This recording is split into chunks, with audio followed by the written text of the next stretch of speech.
I'm delighted, very delighted to be here today. Dan Pennock, when we were getting ready, asked me, how's life? And I said, well, it sure beats hell out of the alternative. And so, of course, that's one of the reasons I'm really delighted to be here, especially at my age. I'm still in the traces, though, and it's fun. So I'm hoping that we can have some fun for the next 45 minutes talking about the future.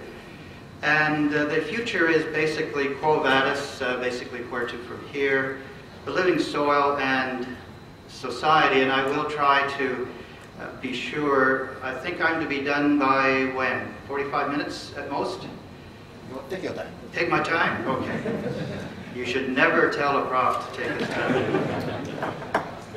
But the problem, or the paradox that I'd like to set out for you is first, that soils are very highly integrated natural bodies. We know that, but I don't know that we live it just yet, or at this stage.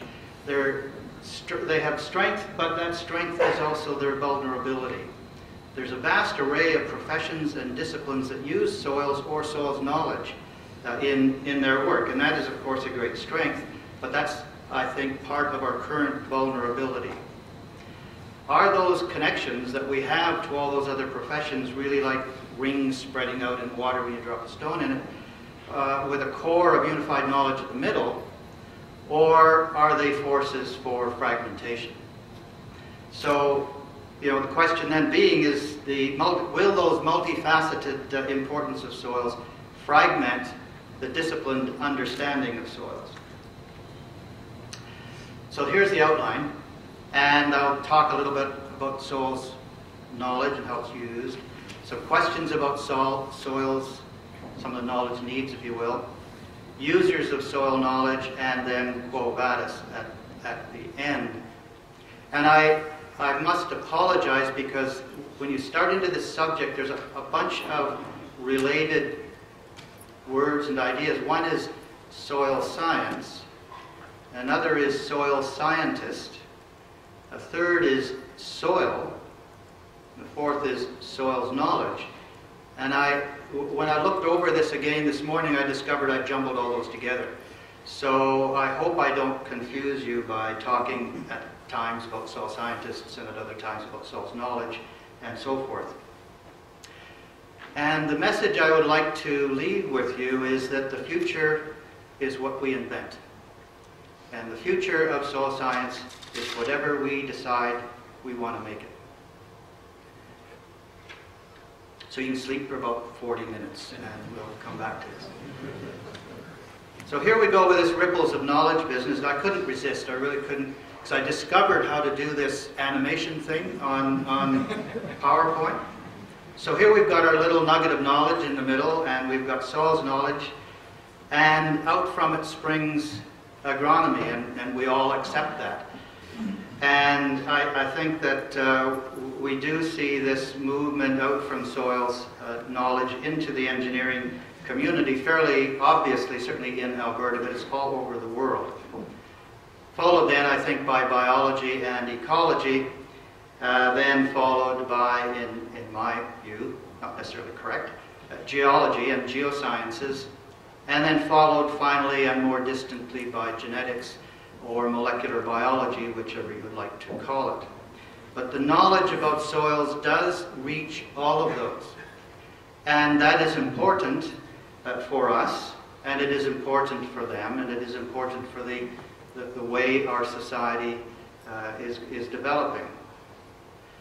So what about the first function of soil, which is basically the food, fuel, and fiber issue?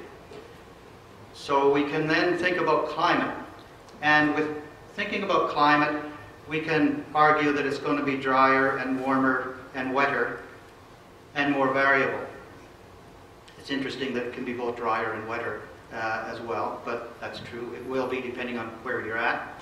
Some places drier, some places wetter, but it is going to be much more variable.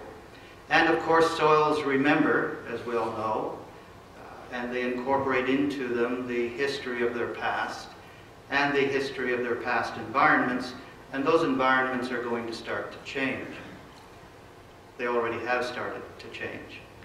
As a consequence, soils will also start to change with them, and I'm not sure we understand fully how that's going to happen. Associated with that, as we sort of peer down to maybe 2050, and I suspect I will be pushing daisies by then, so I don't think I'll experience this, but we should move from about 7 billion people to about 9.3 billion people. And that change in total population is maybe 25% or so.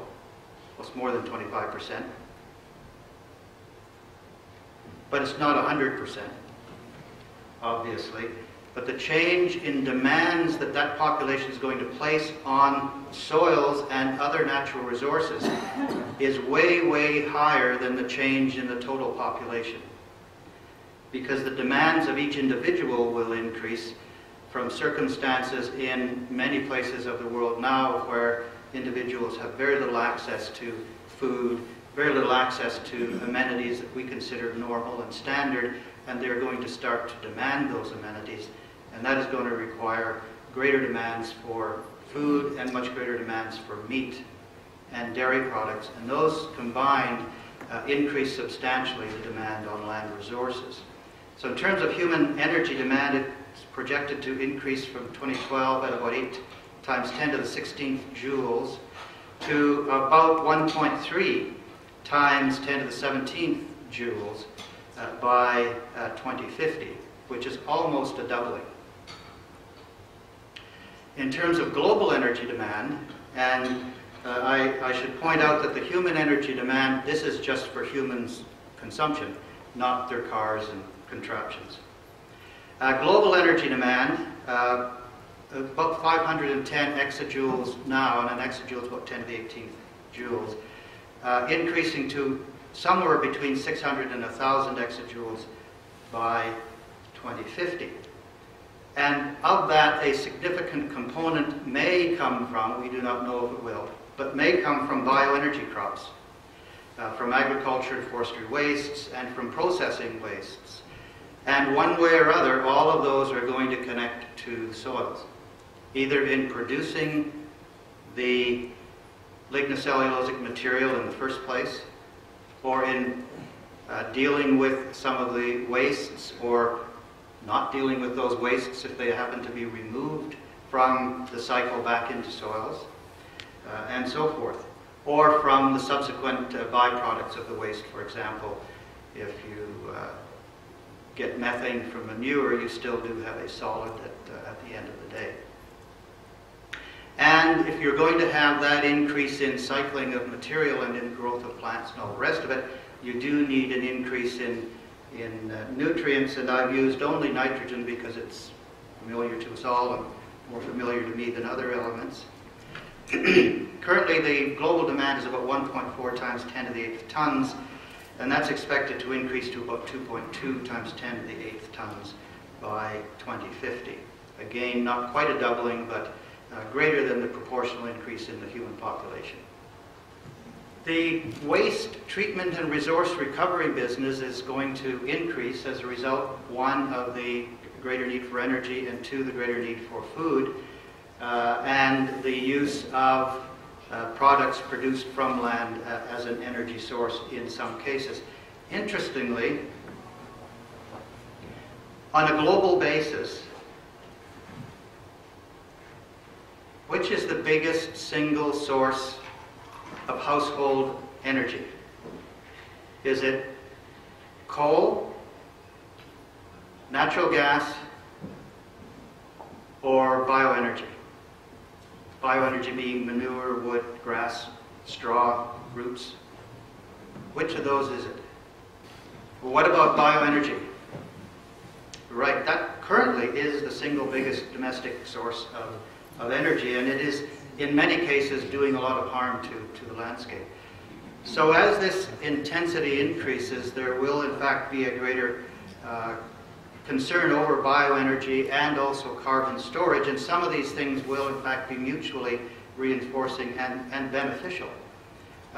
Offset fossil fuel consumption, long-term storage in the soil, and you'll notice in the bottom of the top box, biochar production, the projections, and maybe these are fantasies in the eyes of some young nipper starting his scientific career, but certainly there are those who predict that biochar production can be beneficial on a variety of fronts. One, as an energy source; two, as a way to sequester carbon; and three, as a way to improve soil quality for plant growth and food production. And if all of those come to pass, it will certainly be a substantial change in how things are done.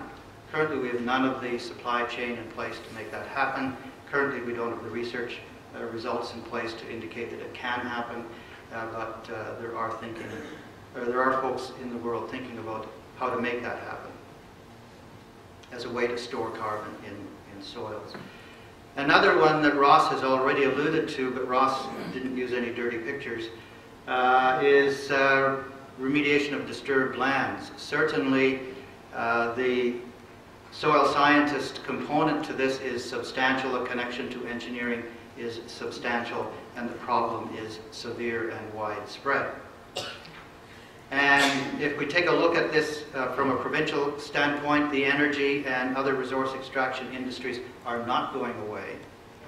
They're going to be here, and they're going to expand. Nationally, there's a federal contaminated sites inventory. It has about 21,000 sites listed.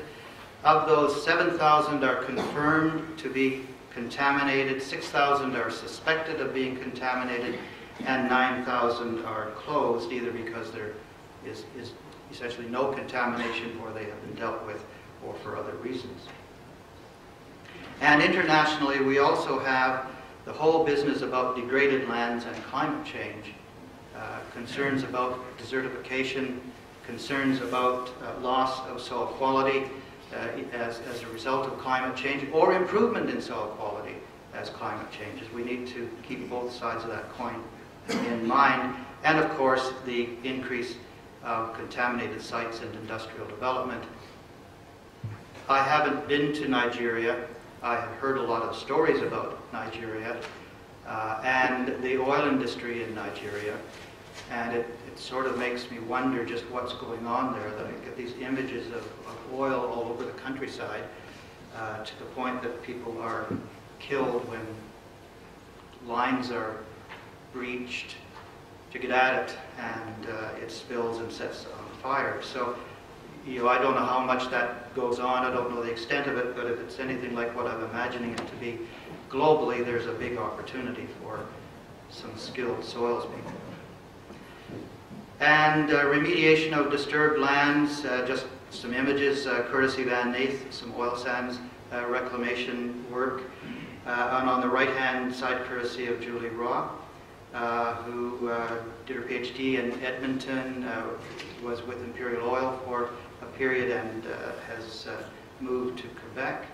And the one in the middle, it's argued, and that's me in the middle of an old oil spill, but it's argued that that photo was taken after somebody dropped a penny.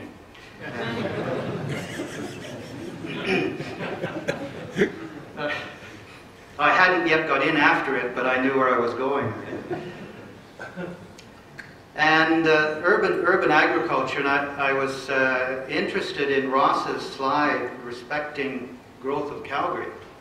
So I think Ross was indicating the growth rate of Calgary to be about 2% or so. Is that correct?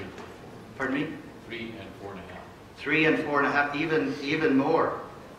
So that puts it in with sub-Saharan Africa, I guess, in terms of urban growth rate. But these are some data from an